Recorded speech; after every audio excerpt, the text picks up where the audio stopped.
They say you can't teach an old dog new tricks, but they never say how to make sure your old dog is as healthy as can be so that it can be taught new tricks. Maybe that would be too long for a common idiom. Either way, we've got you covered.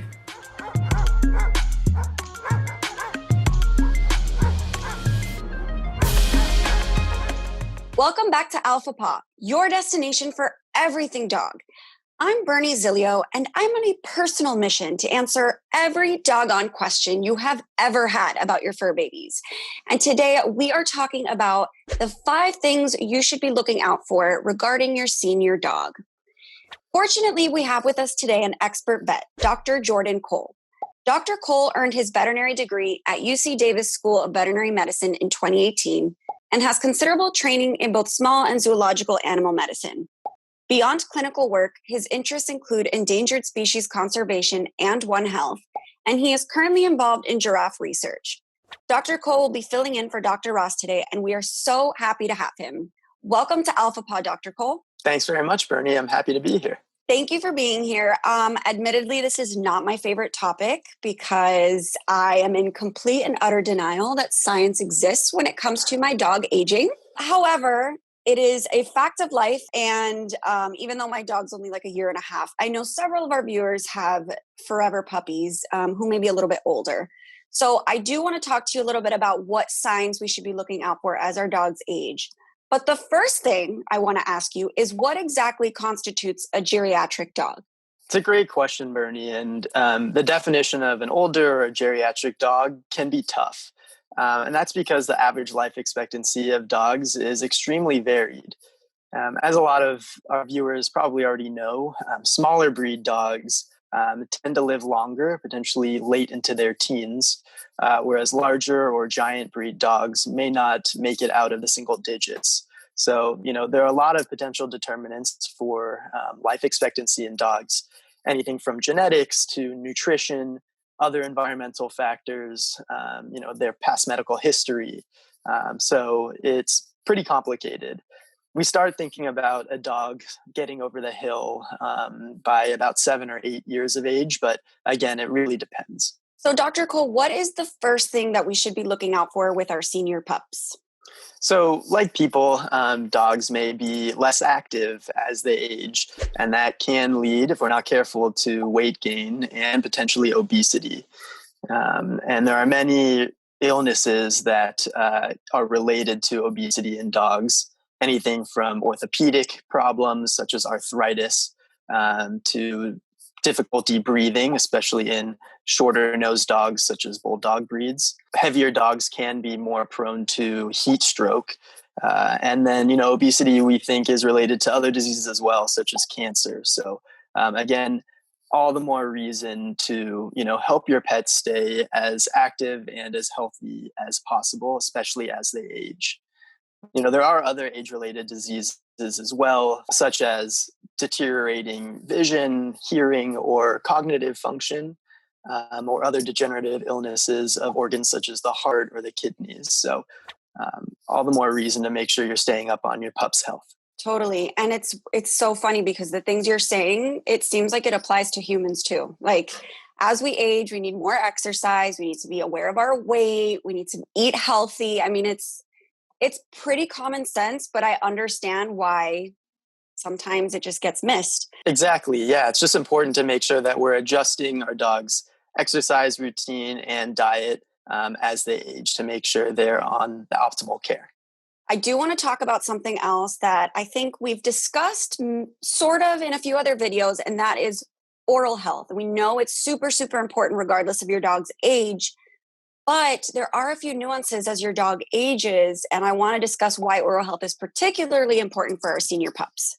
Yes, I totally agree. It's really key to keep up with annual dental cleanings, if possible, for our dogs.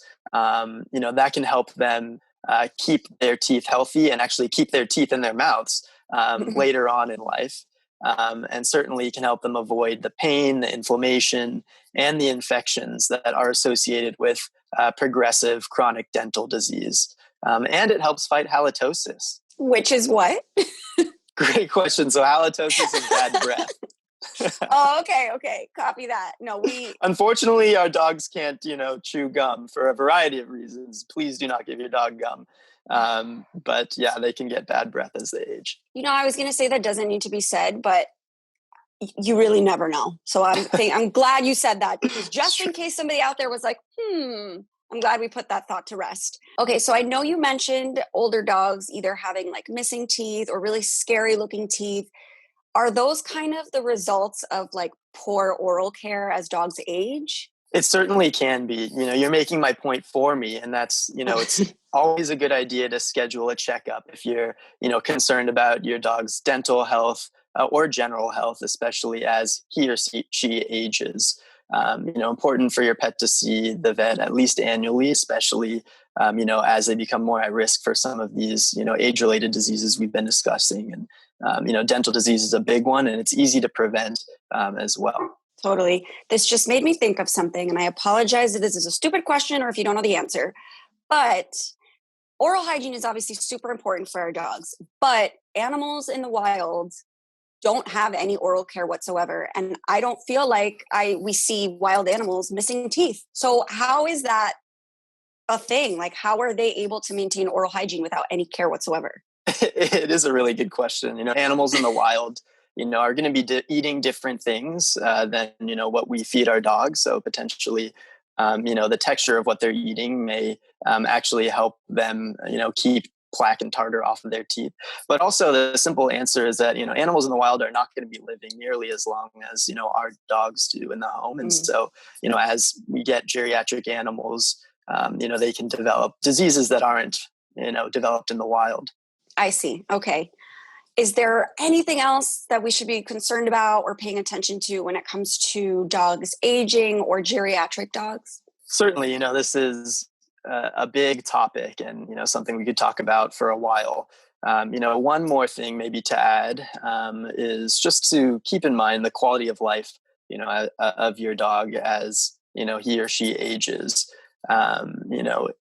We want to ensure that our dogs are still happy, still, doing the things that they love to do as they age, whether that's playing with toys, eating obviously is a really big one, especially if you have a Labrador retriever like I do. And, interacting with other pets or, owners in the house are all things we want to make sure, our animals are still doing and happy as they age. We also want to make sure that our animals are comfortable and, not in pain. And so if you're ever concerned about, the quality of life of your dog, it is a really important discussion to have with your veterinarian, even if, it can be a tough or an emotional one, because we all just want the best for, our animals. Absolutely. And I know, listen, euthanasia is horrible for it's horrible for a pet parent, but it's just as horrible for the veterinarian. I would imagine you guys love animals. And if that is something that you as a professional are proposing as an option, I think pet owners need to take into account, there's my dog. Pet owners need to take into account that it's coming from a loving place and you guys know best. So obviously we don't even want to consider it, but it is sometimes an option that we have to kind of take advantage of. But we are not talking about that because our dogs are going to live forever. So there's no reason to worry. If you guys have any more questions for Dr. Cole, drop them down in the comment section below. Again, I am Bernie Zilio. That's my dog Pod. And this is Alpha Paw. Be sure you subscribe so you don't miss a single doggone episode. We'll see you next time.